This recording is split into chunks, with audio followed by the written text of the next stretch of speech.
Bom, pessoal, então, novamente, bom dia para todos. Hoje vamos falar um pouquinho sobre o transtorno do espectro autista na era genômica. Aqui eu me apresento, você já me conhece, não tem necessidade. E quando a gente fala sobre autismo, né, o transtorno do espectro autismo, do espectro TEA, eu acredito que todos vocês já ouviram falar sobre autismo, uma coisa assim que, se você voltar a 20 anos, 30 anos atrás, era pouco comentado, era pouco comum, mas hoje a gente percebe que a incidência de autismo tem aumentado muito. O autismo ele é caracterizado como sendo um distúrbio neurobiológico que afeta 4 vezes mais homens do que mulheres. Então a gente vê que existe um peso hormonal, um peso genético em cima da manifestação clínica do autismo. E o que mais me preocupa é essa incidência crescente que ele tem apresentado. Então, se a gente pegar dados de 20 anos atrás, tinha uma estimativa de que a cada 2.500 nascimentos, uma criança seria autista. Há 10 anos atrás, a cada 315 nascimentos, um seria de um autista. E no ano passado, foi colocado que a cada 68 nascimentos, uma criança seria autista. Então, a gente vê um aumento muito significativo no transtorno do espectro do autismo. Quando a gente mostra isso, por que vocês acham que tem aumentado tanto os casos de autismo? Pelo maior número de produtos químicos, tipo agrotóxico e alimentação, com muitos conservantes e produtos químicos. Isso, então já tem muitos estudos colocando que no meio ambiente existem vários compostos, vários resíduos que podem aumentar a incidência do surgimento de crianças com transtorno do espectro autista. Muitas pessoas acham que estaria associado ao aumento da capacidade de diagnóstico. De fato, o aumento dessa capacidade, das técnicas de diagnóstico, tem melhorado muito a capacidade de detectar a criança autista, principalmente em uma fase mais precoce. Mas essa curva, ela mostra, por exemplo, o aumento de casos de autista em vermelho, com aumento de casos de todas as outras condições neurológicas de azul. Então, a gente vê que tem uma diferença muito grande, mesmo considerando a capacidade de diagnóstico, o autismo, realmente, a incidência tem aumentado bastante. E isso fez com que a maior parte dos cientistas estejam considerando hoje que estamos passando por uma epidemia de autismo. Além dessa epidemia agora que nós estamos, essa pandemia, né, de coronavírus, estaríamos também há alguns anos já passando por uma pandemia de TEA. E hoje o TEA é caracterizado, né, existem várias formas de você diagnosticar TEA, né, aqui no Brasil a gente usa muito o CID-10, mas para quem for trabalhar na parte neurológica, vai verificar que existem outros manuais, talvez que sejam mais robustos do que o próprio CID, que, ao meu ver, o DSM-5 seria mais robusto, que acaba caracterizando várias condições neurológicas. O TEA, por definição, ele tem 3 eixos alterados: eixos comportamentais, eixos de interação social e eixos de comunicação. Então, são 3 conjuntos diferentes que precisam estar alterados para caracterizar uma criança com autismo. Quando a gente verifica em outros manuais anteriores, o DSM-1, DSM-2, DSM-3 e assim diante, a gente verifica que existiram várias classificações para o autismo. A primeira classificação para autismo era considerado uma esquizofrenia juvenil, né? E hoje a gente sabe que o autismo não tem nada a ver com esquizofrenia. Hoje, então, o DSM-5 ele caracteriza uma pequena diferença, na verdade, do DSM-4 para o DSM-5, que o DSM-5 ele coloca o espectro autista em 2 domínios afetados, o da comunicação social e o do comportamento. Só que na comunicação social ele caracteriza como sendo um problema de interação e um problema de comunicação. Então, na verdade, não deixem de ser 3 domínios diferentemente afetados. E no transtorno do espectro autista, ainda poderia ter ou não problemas com linguagem. Então, tem criança autista que verbaliza e tem criança autista que não verbaliza. De uma forma geral, mesmo juntando a comunicação social e a interação social como se fosse um eixo só, de uma forma didática, vou dividir na caracterização desses 3 eixos comportamentais. Então, primeiro, a comunicação. O que é um processo de comunicação? O que a gente caracteriza como sendo comunicação? Alguém saberia me definir o que é comunicação?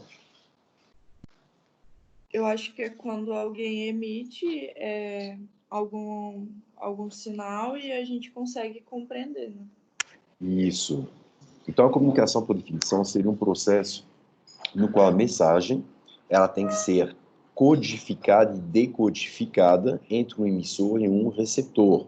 Então, existe uma mensagem, né, um sinal, alguma coisa assim, que passa por um processo de codificação e decodificação.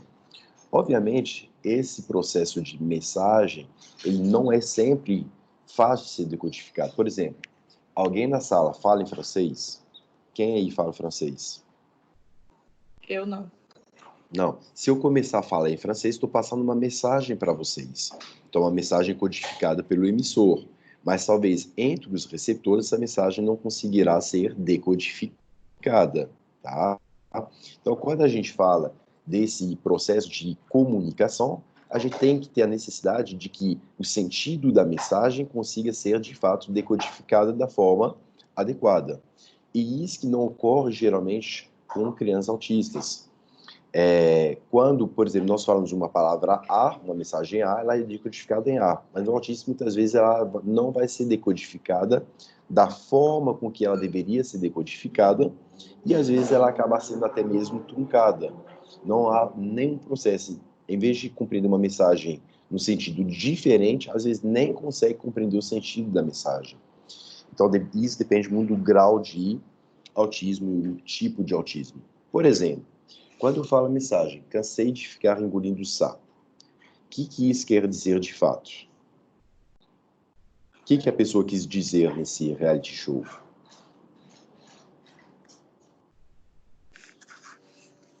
Ela quis dizer que tá cansada de ficar aturando certas De coisas. ficar aturando certas coisas.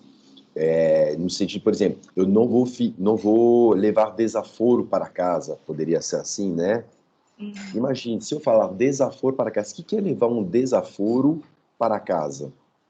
Então, quando a gente usa, às vezes, uma linguagem mais popular, engolir sapo, levar desaforo para casa, a mensagem é difícil de ser decodificada, porque se você pegar essa mensagem num sentido próprio, obviamente, ela vai gerar uma margem de erro, de falta de compreensão. Por exemplo, cansei de ficar engolindo sapo. O que é engolir sapo no sentido próprio?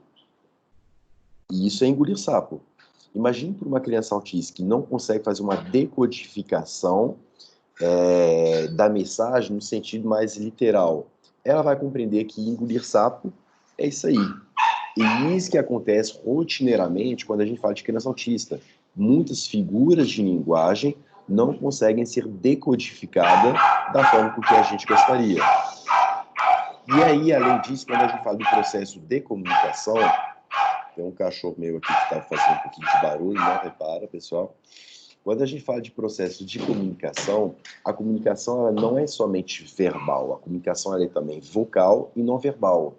Quando a gente fala de comunicação vocal, está no sentido de que uma mesma sequência de palavras pode ser compreendida de uma forma diferente, de acordo com a forma com que ela é vocalizada. Por exemplo, eu não disse que você roubou dinheiro. Todo mundo conseguiu compreender o sentido da palavra, da frase. Eu não disse que você roubou dinheiro. Se eu mudar a vocalização para eu não disse que você roubou dinheiro, aí muda o sentido para quem diz. Eu não disse que você roubou dinheiro. Quem roubou? Eu não disse que você roubou o dinheiro. Roubou o quê? Então vejam bem que só mudando o processo de vocalização eu posso mudar o direcionamento da compreensão da estrutura frasal. Tá? Então, crianças com autismo têm problemas de compreensão verbal, principalmente para figuras de linguagem, têm problemas de diferenciar vocalização, porque a entonação e tom de voz não muda o direcionamento do sentido frasal, e além disso, a comunicação não verbal também, com gestos, expressões faciais. Não é comum, por exemplo, a mãe ficar de cara feia, ficar com uma cara triste ou alguma coisa assim, a criança não conseguir entender o que a pessoa está sentindo de fato e que ela está pensando. Tá? Então, os processos de comunicação verbal, vocal ou corporal não conseguem ser decodificados da forma adequada. E quando eu tenho um processo de comunicação truncado, obviamente, a minha interação social acaba sendo prejudicada, porque eu não consigo compreender o mundo à minha volta e o mundo à minha volta, às vezes, não consegue me compreender. Então, gera tipicamente um processo de interação social. Nessa imagem, por exemplo, vocês conseguem ver duas crianças comunicando. Elas não estão falando nada, mas a gente consegue perceber que elas estão dizendo tudo. Existe uma cumplicidade no olhar. Então, existe um processo de interação social, que é um tipo de comunicação de uma certa forma. E em crianças com autismo, esses processos de comunicação, de interação social, às vezes eles não acabam sendo plotados de uma forma adequada. Um sinal de alerta muito comum no autismo, por exemplo, é que a criança não costuma apontar. Os primeiros processos de interação social é quando a criança vai apontando para mostrar para os pais algum objeto, algum ponto de interesse. A criança autista, geralmente, não costuma apontar. Isso é um dos critérios de caracterização do transtorno autista. Tá? Então, criança autista geralmente não aponta, não imita. Então, geralmente, a gente vê crianças pequenas, a gente costuma falar assim, manda beijinho, dá tchauzinho, bate palminha e tal. E criança autista geralmente não faz isso, ela não replica o que os pais, o que os cuidadores estão falando para fazer. E isso é um grande problema, principalmente no processo de aprendizado, porque muito do nosso aprendizado ele é baseado em um mecanismo de repetição. Então você vai repetindo uma determinada coisa que você vê na sociedade e você acaba aprendendo com isso. E quando a criança autista não faz isso, tá, ela deixa de ter um ganho de aprendizado muito grande. E por que uma criança autista geralmente não imita os seus cuidadores, não imita o meio que está inserido? Porque a forma com que a criança autista enxerga o mundo, enxerga tudo, geralmente é uma forma diferente do que a gente consegue ver normalmente. O que vocês estão vendo nessa imagem? O que vocês conseguem enxergar nessa imagem? Uma janela. Uma janela. Certeza que tem uma janela ali? Isso aí não é uma janela, pessoal. É o desenho de uma janela. Mas que o nosso cérebro, obviamente, né? Que no cérebro interpreta como sendo uma janela. E às vezes você pergunta para uma criança autista o que é isso? E a criança autista responde: é um quadrado. Pergunta: essa criança está certa ou está errada? Tá certo, tem o Tá quadrado. certa. Tem um quadrado ali, ó. O quadrado está ali presente. Então eu consegui ver parte do desenho, consegui compreender parte do desenho, mas talvez eu não consiga compreender o uso desse desenho, não consegui compreender tudo do desenho. Mas ela não está errada. É a forma com que ela está enxergando que é diferente da forma com que nós estamos enxergando. Ó, aqui, ó, vocês conseguiram ver essa imagem? Pergunto, quantas pessoas tinha na imagem que eu passei?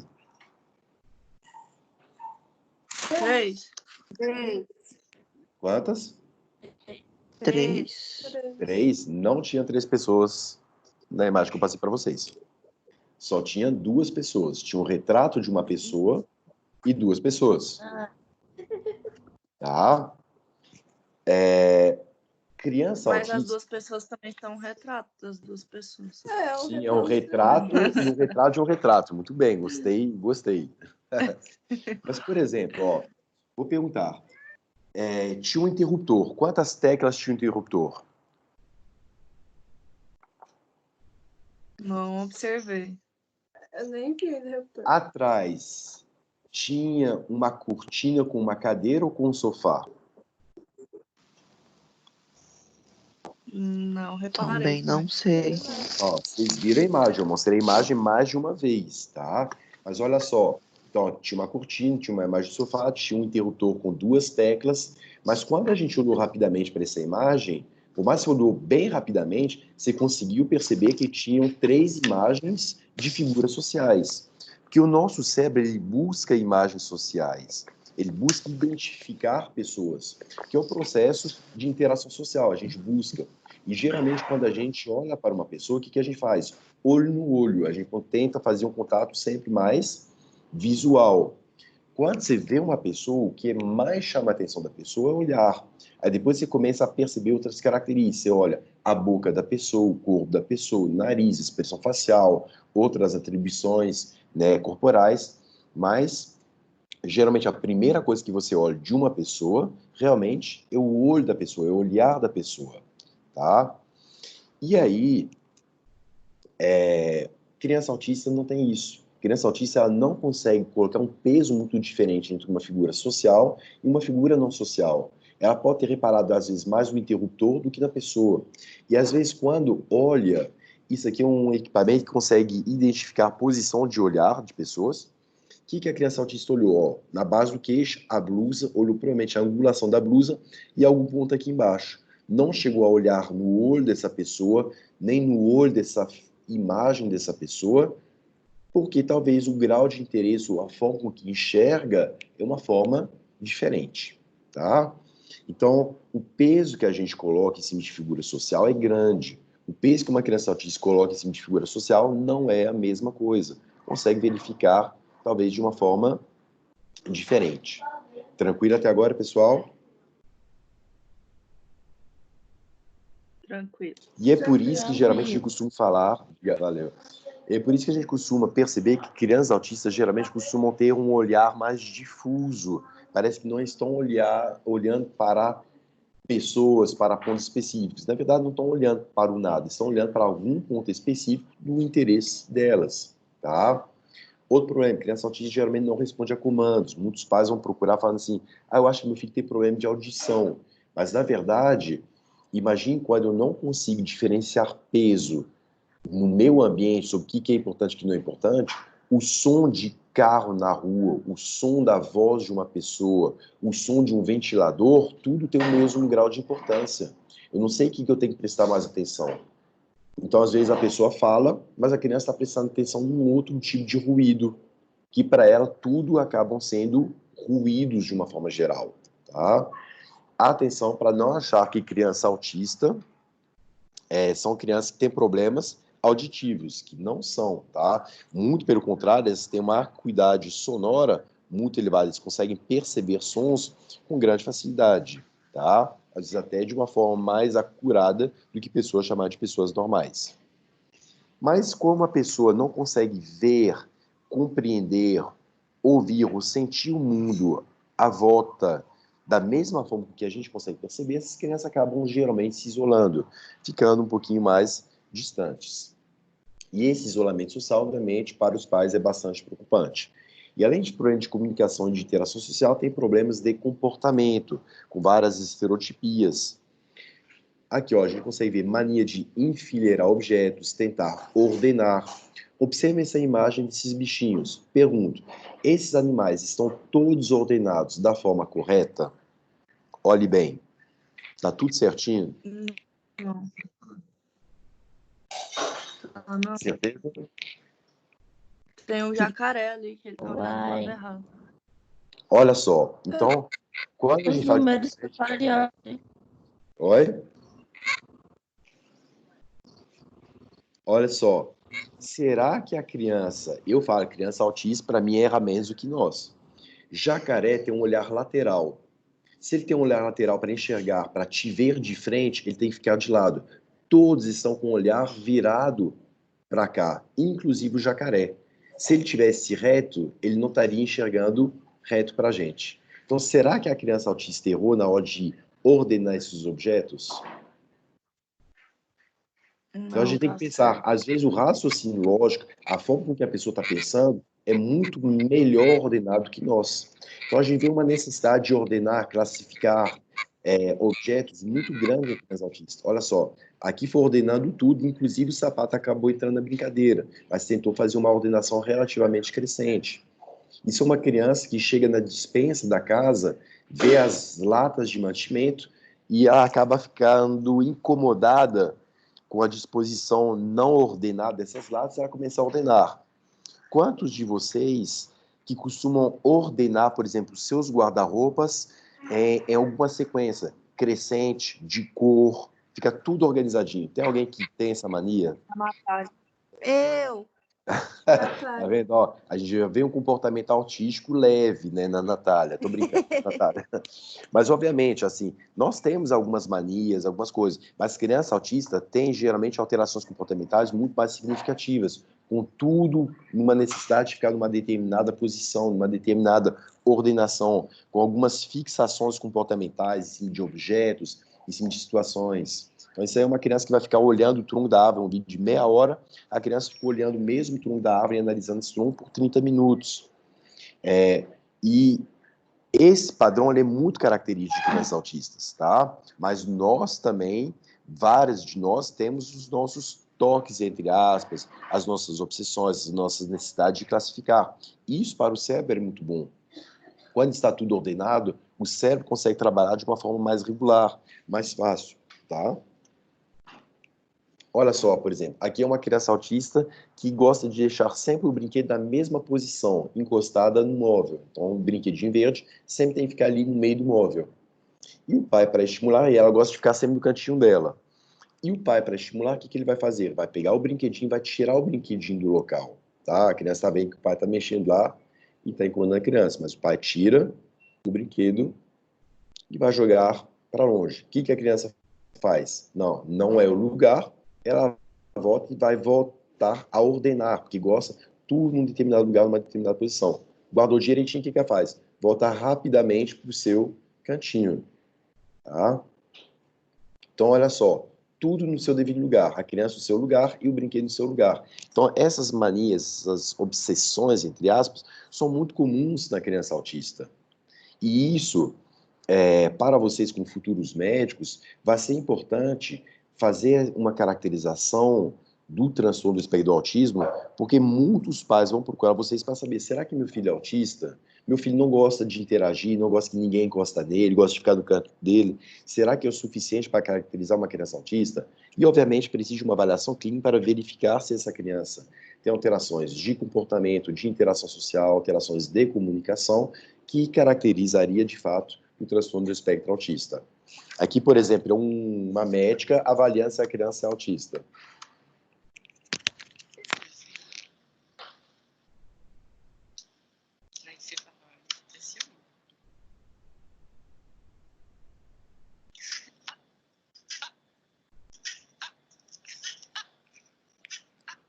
Aí vejam bem, vocês estão percebendo que a criança ela estava interagindo com a médica e até tentando comunicar com a médica?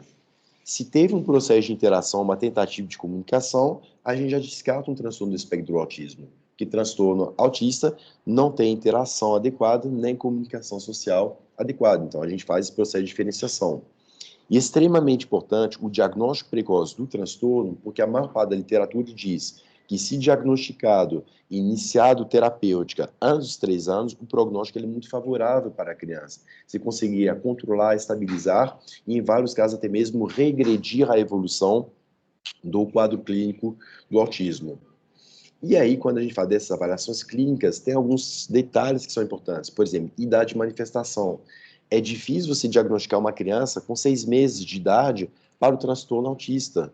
Porque imagina, meu filho não fala, meu filho não interage, mas com 6 meses, 3 meses de idade, você não consegue ter esse padrão. E, além disso, por ser um espectro, existem várias condições diferentes. Tem autistas que têm um QI extremamente elevado, autistas com QI baixo, tem autistas que fala, tem autistas que não fala. Então, o quadro clínico é muito variável e pode se confundir com outras síndromes. Por exemplo, meu filho não interage bem, meu filho não está evoluindo bem na escola, mas às vezes você vê que clinicamente é compatível com uma síndrome de Down, que com certeza não seria um quadro autístico. Meu filho tem um problema de desenvolvimento escolar. Aqui a gente vê pela fase típica, que é a síndrome de X frágil. Então, a gente tenta diferenciar algumas condições clínicas para ter certeza do que a gente está trabalhando. E hoje existem vários formulários, vários questionários padronizados que conseguem identificar o transtorno do espectro autista, igual a MCHAT, o CARS, o ADIR, que são ferramentas muito robustas para diagnosticar, para até mesmo qualificar e quantificar o espectro autista. Além disso, nós temos uma outra preocupação. Imagine só que um pai ou uma mãe chega para vocês e pergunta assim, doutora, doutor, será que nós sendo saudáveis, a gente acabou de casar, a gente casou faz menos de 1 ano, e a gente tem um filho. Só que a gente está preocupado porque está tendo muito caso de autismo. Será que nosso filho poderá ser autista? Vocês vão responder o que para esse casal? Que existe a possibilidade. Sim, que existe. E pela estatística atual, uma chance de 68, que eu acho um número extremamente alto, muito elevado. Por outro lado, um casal já teve um filho autista.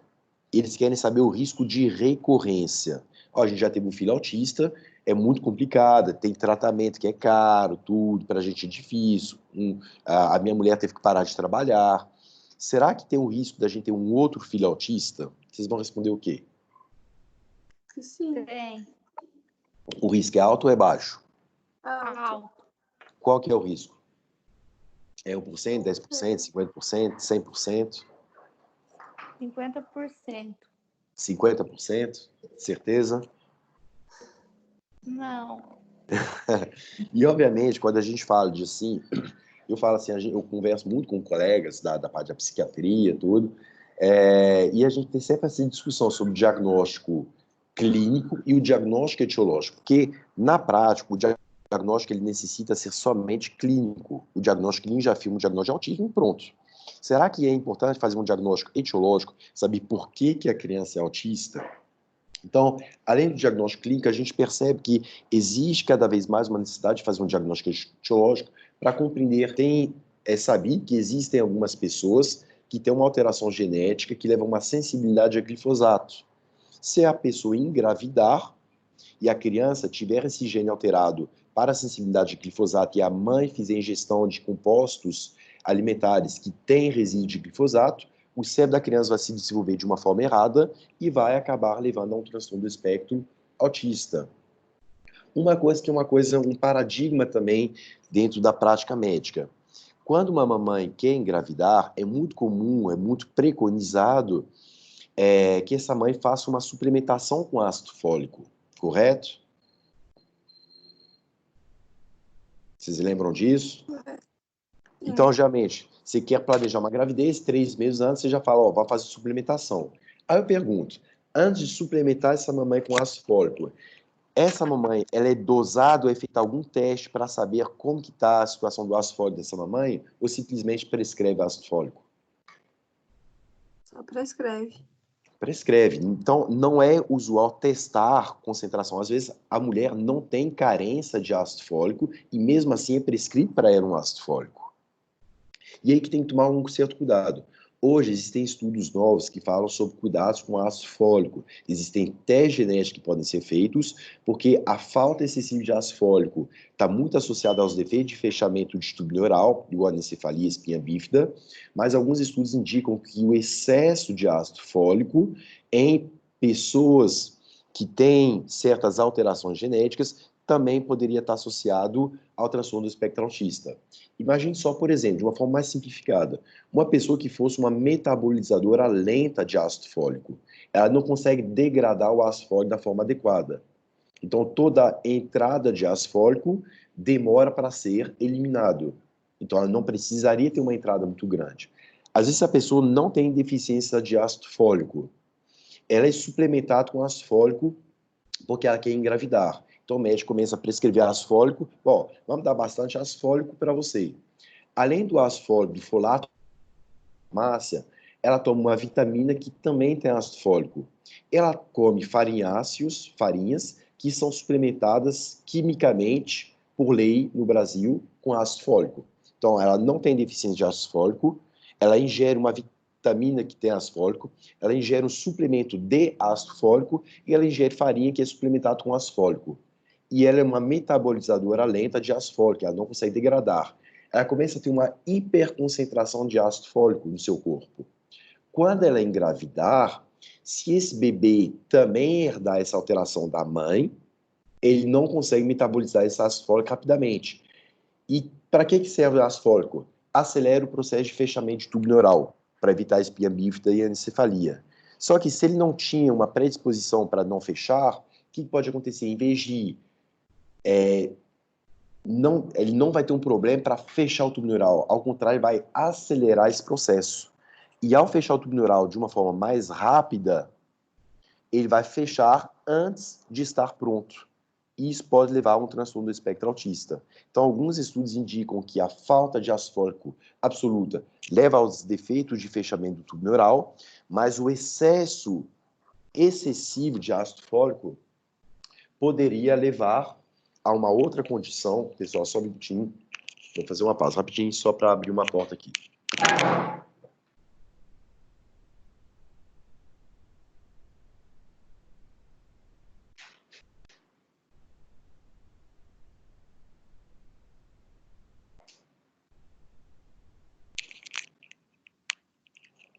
Desculpa, pessoal, voltei. Então, vamos lá.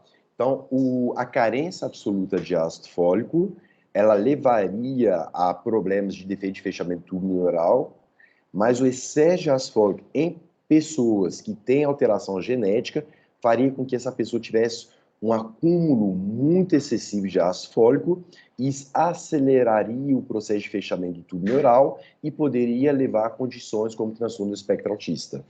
Então, alguns paradigmas que nós temos, que toda mulher grávida precisa de suplementação de ácido fólico, aí já tomaria um outro olhar. Primeiro, essa mulher tem carência de ácido fólico? Sim ou não? Essa mulher é metabolizadora rápido ou lento de ácido fólico? Para saber o tanto que eu posso suplementar. Para não fazer uma suplementação à revelia. Só jogar e falar, pronto, se o excesso vai ser eliminado, cuidado. Então, o que está no nosso meio ambiente pode estar correlacionado, obviamente, a processo de formação de patologias, igual ao transtorno do espectro do autismo. E aí que vem o problema? Quando a gente fala sobre a genética do autismo, a gente consegue perceber uma taxa de concordância relativamente elevada, mas os estudos divergem bastante. Por exemplo, em gêmeos monozigóticos, uma taxa de concordância de 36% até 92%. Então, a gente vê uma taxa de concordância muito elevada. Só que a gente tem que... Sim, pode falar. Não é só um fato. Eu estudei na outra faculdade, antes de eu começar na PUC, eu comecei outra faculdade. Sim. Eu estudava com um gêmeo monozigótico que tinha autismo. O irmão Os dele dois? também tinha, os dois faziam medicina, só que em faculdades separadas, só que os professores falavam, né, não pra eles, né, mas pra gente, que eles tinham espectros diferentes, que eles tinham manifestações diferentes. Professores que davam aula nas duas faculdades falavam que o jeito com que eles manifestavam o autismo e o grau era muito diferente. Sim, com certeza, porque por mais que tenha uma genética igual, o que eles foram, por exemplo, imagine, o gene te predispõe a condições, mas o quanto de agentes ambientais cada um passou para manifestar clinicamente aquela alteração. Então, existem estudos em cima, por exemplo, de vacinas. Os dois tomaram exatamente as mesmas vacinas que tinham a mesma concentração de mercúrio. Os alimentos foram exatamente os mesmos alimentos. Será que as bactérias intestinais, tem estudos fantásticos assim, de microbiota intestinal na manifestação clínica do autismo. Então, a gente sabe que algumas bactérias produzem neurotoxinas do desenvolvimento que podem afetar processos cerebrais, mas para cérebros é informação. Então, de acordo com o que está no intestino de cada um dos bebês recém-nascidos, pode ter alterações clínicas muito significativas. Suscetibilidade a glúten, que é muito comum em autista. Será que os dois tiveram a mesma alimentação? Um ingeriu mais glúten, o outro menos glúten. Isso afetou mais o processo cerebral do que o outro. Então, por mais que tenha o mesmo genoma, a gente consegue perceber que a taxa de concordância ela não é de 100%. Porque mesmo tendo a mesma genética, os fatores ambientais que vão interagir com esse genoma são diferentes. Tá? Então, com certeza. E eu, em curso de medicina, eu já tive vários alunos autistas. Não é só um, não. Já tive... Isso é bem mais comum. Só que autista que faz curso de medicina, geralmente são autistas que são condizentes com a síndrome de Asperger. Um tipo de autismo que tem um QI muito elevado. Reduz a interação social, o que é baixo, o quociente emocional é mais baixo, mas o quociente intelectual é muito mais elevado. Então, eu já tive alunos que você olhava assim, era coisa realmente impressionante, a lógica do aluno, a capacidade de raciocínio, a facilidade de compreensão de alguns aspectos bem complexos. Então, isso aqui é muito mais comum do que a gente imagina.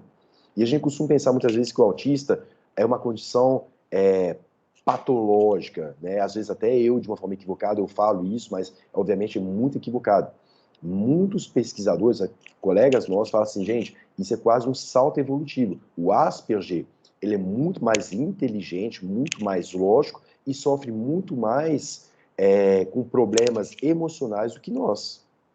Então, imagina, não sei se você não é da época de vocês, de Guerra nas Estrelas, que tinha um Spock, né, que era uma pessoa muito inteligente, muito lógica e emocionalmente não sofria tanto. Então, talvez seria um salto evolutivo, são pessoas melhores. E eu não vejo criança autista, por exemplo, mentindo, tentando enganar. São pessoas muito mais verdadeiras. Se te acha feio, vai falar, você é feio. Então não tem aquele joguinho que várias pessoas costumam fazer, tá? Então são pessoas muito verdadeiras, que é bem diferente do que muitas pessoas que se julgam pessoas normais. Tá? Então, cuidado quando a gente faz até essa caracterização de autista. Muitos pais falam assim, nossa, sou muito preocupado. Falo, gente, muitas vezes o autista é uma pessoa muito melhor do que uma pessoa chamada de pessoa normal. Então, realmente, essa taxa de concordância é bem interessante quando a gente fala de gêmeos. A gente vê que não é só a genética, existem fatores, obviamente, ambientais. Mas é importante conseguir rastrear o que está na genética para evitar risco de recorrência. Porque se a pessoa herdar o fator genético e ela for submetida ao fator ambiental, ela vai acabar desenvolvendo um aspecto autista. E se eu conseguisse identificar o fator genético? Que às vezes eu não consigo saber qual que é o fator ambiental, mas eu consigo identificar o fator genético. Então, hoje, o que acontece na prática clínica?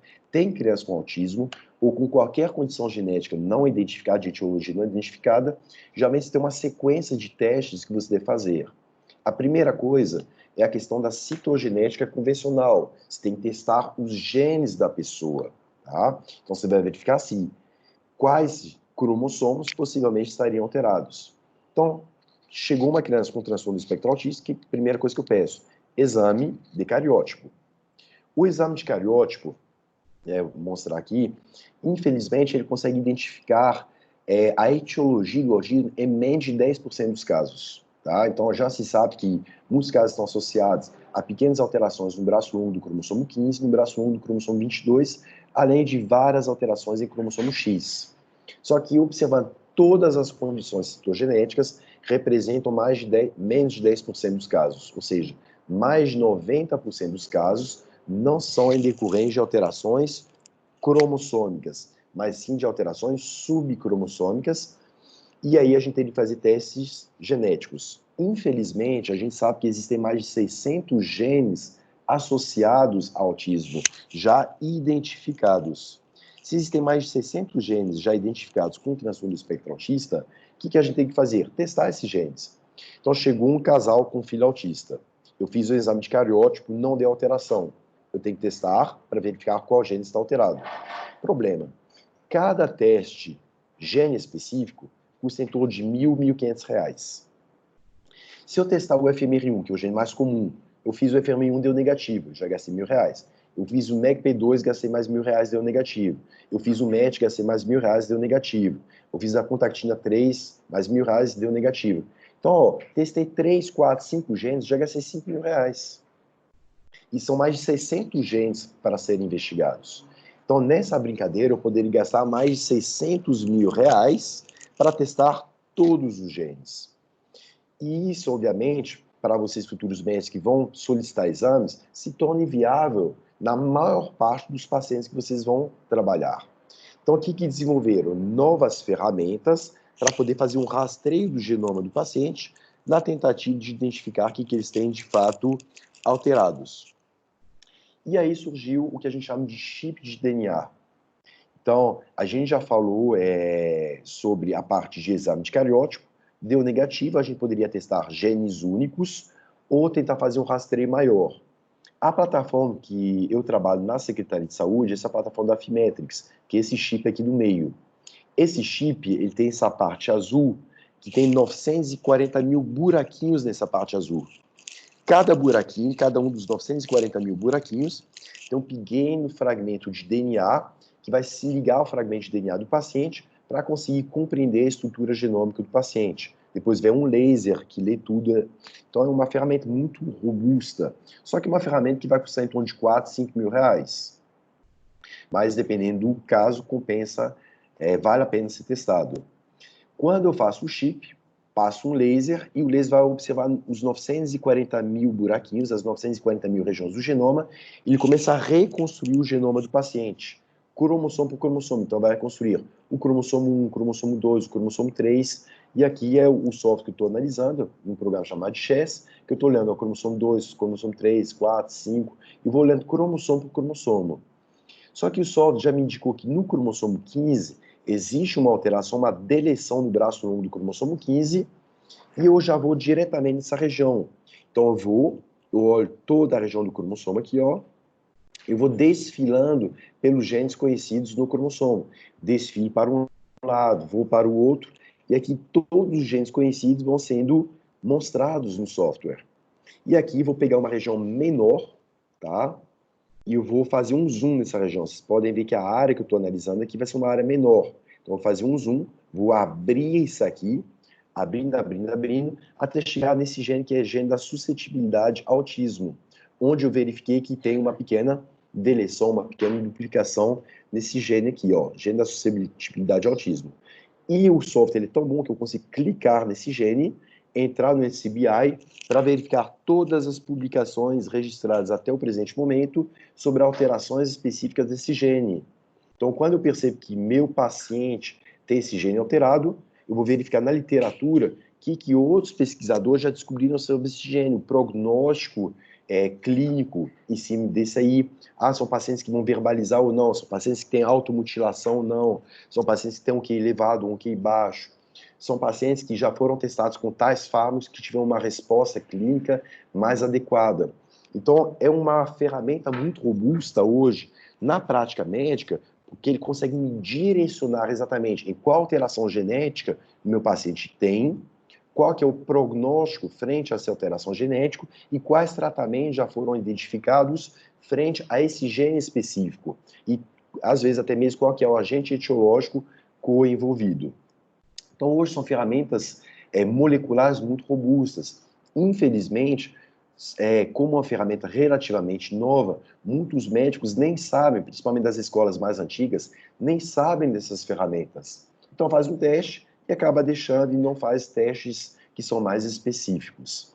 Então, quando a gente fala dessas ferramentas, ele consegue perceber que tem evoluído muito. Isso, por exemplo, é um resultado de um paciente nosso, que a gente conseguiu ver uma mutação no gene 7D2, localizado no cromossomo 3, e a gente sabe que esse gene 7D2 está associado a uma proteína, chamada de proteína B, que é uma proteína que se liga a uma outra proteína, que é a antitina, que tem expressão no cérebro. E essa antitina, ela é uma proteína que a gente sabe que está associada, além da doença de Huntington, mas a proteína B que se liga à antitina, se sabe que tem uma forte correlação com o transtorno do espectro autista. Nesse paciente, a gente conseguiu perceber, olha a precisão da alteração. A gente conseguiu perceber que ele tem uma mutação de uma guanina para uma timina, tá? Então tem uma sequência AAG para a sequência AT, só uma letrinha foi modificada nesse gene 7D2, no cromossomo 2, na posição 47.164.293. Então, eu consigo saber exatamente a posição no genoma dessa alteração e eu consigo saber exatamente a alteração que ele tem de uma guanina para uma timina. E quando eu modifico uma guanina para uma timina, eu modifico o códon e essa trinca acabou gerando uma mutação sem sentido, né, com perda de sentido, com efeito deletério na estrutura proteica, com perda de função, com perda de expressão dessa proteína, que é uma proteína cerebral. Então, hoje, a qualidade analítica para compreender a etiologia da alteração do meu paciente é muito elevada. Eu consigo ter uma precisão em 6 bilhões de letrinhas do genoma de um paciente, eu consigo perceber uma letra alterada, um nucleotídeo alterado e as consequências desse nucleotídeo alterado na prática clínica para o meu paciente. Se eu consigo perceber que essa alteração está presente em um dos pais, isso poderia, obviamente, gerar mais consequências. Mas, frente a um exame molecular, isso me gera algumas perspectivas futuras. Como, por exemplo, eu sei o gene alterado, eu sei onde esse gene atua, então eu posso propor terapia específica. Ó, ele não está tendo essa proteína. E se eu conseguir sintetizar essa proteína e passar essa proteína, injetar essa proteína, talvez clinicamente o meu paciente poderia voltar a ter uma condição não autística. Além disso, é o que a gente chama de farmacogenética, uma terapia farmacogenética. Eu consigo saber o gene alterado, eu consigo propor uma terapêutica gene específica. Além disso, possibilita uma redução do risco de recorrência. Olha que coisa interessante. E Goiânia já faz isso aí há vários anos. Já faz mais de 10 anos que Goiás já está trabalhando com isso. Então, para algumas condições genéticas, inclusive para o transtorno do espectro do autismo, se a gente já sabe que um dos pais tem a predisposição genética, a gente consegue evitar que essa predisposição genética seja transmitida para a prole. Como? Fazendo in vitro. Então, eu pego, eu faço in vitro, um embriãozinho in vitro lá, e eu vou testar os embriões que a mamãe tiver gerado. Eu peguei esse embriãozinho, eu tiro algumas células, eu extraio o DNA dessa célula embrionária e eu faço um teste molecular desse embrião. Eu faço um chip de DNA desse embrião. E quando eu faço o chip, eu consigo ver tudo que o embrião tem. Mas, obviamente, existem consequências disso. Quando eu faço esse chip de DNA, eu vou conseguir ver quais genes alterados ele tem para o transtorno do espectro do autismo, mas eu consigo ver outras condições, risco para alterações cardíacas, riscos, tem predisposição genética a um tipo de câncer. Eu consigo ver tudo que o embrião tem. E isso, obviamente, tem consequências muito importantes, mas na prática médica é muito importante, porque você consegue saber quais doenças genéticas esse embrião deverá manifestar ou estará predisposto a ter. Vocês acham que para a prática médica isso é uma técnica ou é uma ferramenta importante? O que vocês acham? Sim. Imagine se a gente pudesse evitar o risco de ocorrência, o risco de recorrência de condições genéticas já conhecidas de uma família. Então, eu consigo pegar um embrião, a mulher produziu 5 embriões. Esse embrião tem o risco de ter um câncer, esse embrião tem o risco de ter autismo, esse embrião tem o risco de ter cardiopatia, e eu tenho 2 embriões que não têm aparentemente nada. Vejam bem que eu não tenho certeza se eles não vão ter nada. Eu não tenho condição de falar assim, são embriões melhores. Mas eu conseguiria fazer uma testagem para reduzir o risco de algumas condições que às vezes são graves, igual uma distrofia muscular de Duchenne, igual uma homozigose, no caso de pais que têm ambos a condroplasia. Então, eu consigo reduzir riscos de algumas patologias genéticas muito bem estabelecidas. Tá? Então, como ferramenta, o que imagine você como um pai que já teve uma criança com autismo ou com uma distrofia muscular de Duchenne, que eu vejo que é muito mais complicado porque você vai ver seu filho morrendo progressivamente. Quanto você pagaria para ter certeza, para ter uma segurança que o seu filho não nasce com uma distrofia muscular de Duchenne, que não nasce com uma predisposição para ter uma doença de Huntington, que também é letal. Então, imagine, hoje com essa ferramenta você consegue reduzir drasticamente esses riscos de câncer ou de outras doenças genéticas. Só que, por outro lado, a gente tem que pensar, isso acaba sendo uma prática eugênica. Que direito a gente tem de controlar as doenças que vão estar manifestadas em nossos filhos, a priori? Quando eu olho o genoma de um paciente, consigo ver características desfavoráveis, mas eu conseguiria ver algumas características favoráveis. Será que a gente pode selecionar características favoráveis? Então, isso é uma discussão que a gente vai ter nos seminários um pouquinho mais para frente, quando a gente falar de eugenia, eugenômica e eugenética. Então, a ferramenta já existe há mais de 10 anos. Goiânia já faz testagem pré-implantacional há vários anos. Mas como que isso é feito? Será que isso aqui seria importante o paciente passar por um processo de aconselhamento genético para compreender os riscos e benefícios de fazer uma testagem pré-implantacional? Então, muitas vezes não é nem informado, né? O que eu posso olhar? E até para vocês, como futuros médicos, tem que tomar cuidado como que vocês irão fazer esses pedidos. Que às vezes você pode fazer assim, você tem um casal que quer evitar o risco de recorrência de uma condição genética. E para nós, no laboratório, a gente recebe, às vezes, algum pedido. Fazer um CMA, fazer um chip de DNA para verificar o risco de recorrência de autismo. Se o médico pede para a gente um chip para autismo, vejam bem que eu tenho um chip que vai olhar todo o genoma do paciente. Se o médico pediu para olhar somente autismo, às vezes o que pode acontecer? Eu vejo que eu tenho 2 embriões, um que não tem autismo, o outro que não tem autismo. Só que desses 2 que não tem autismo, eu tenho 3, por exemplo. Um que tem autismo e 2 que não tem. Só que nesses 2 que não tem, eu vejo um que vai ter doença de Huntington.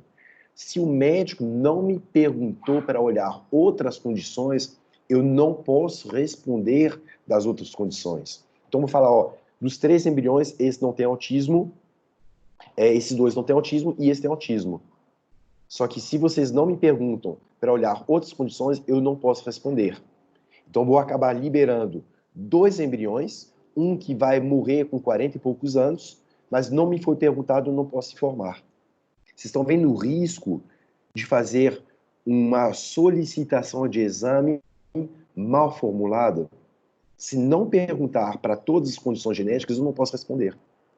E às vezes vai ter um embrião ali que tem condição, às vezes, grave, mas se não for perguntado, eu não posso informar. Tranquilo, pessoal, até agora? Sim. Ok? Compreenderam a importância de fazer uma solicitação bem formulada para as condições genéticas? Porque às vezes a gente fica literalmente desesperado. Às vezes a gente fala assim, a gente fala até com o médico, se não acha importante pedir para verificar outras condições, a gente acaba dando um choque assim, só que a gente não pode falar isso oficialmente, porque pode gerar um problema, tá? E às vezes a gente sabe que aquele embrião pode ter alguma condição e é importante ser testado também, ser avaliado para outras condições potencialmente ali envolvidas.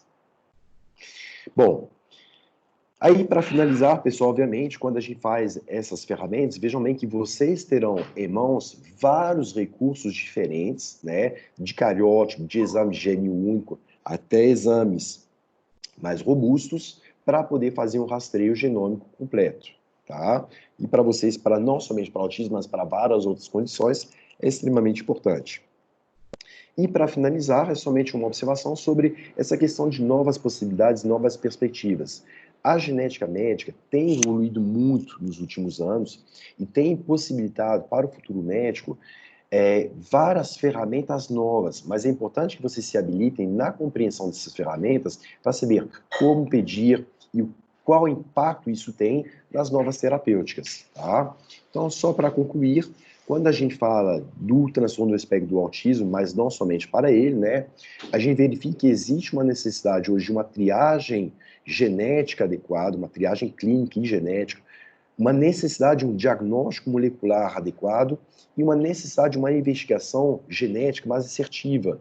Então, nessas etapas de cariótipo, exame de gene único, exame de rastreio genômico completo, para poder compreender melhor a patologia ou a alteração que o paciente tem, no caso, a melhor compreensão do autismo, se for o caso, uma melhor avaliação de risco e possibilitando tratamentos precoces e mais assertivos, mais adequados para cada caso.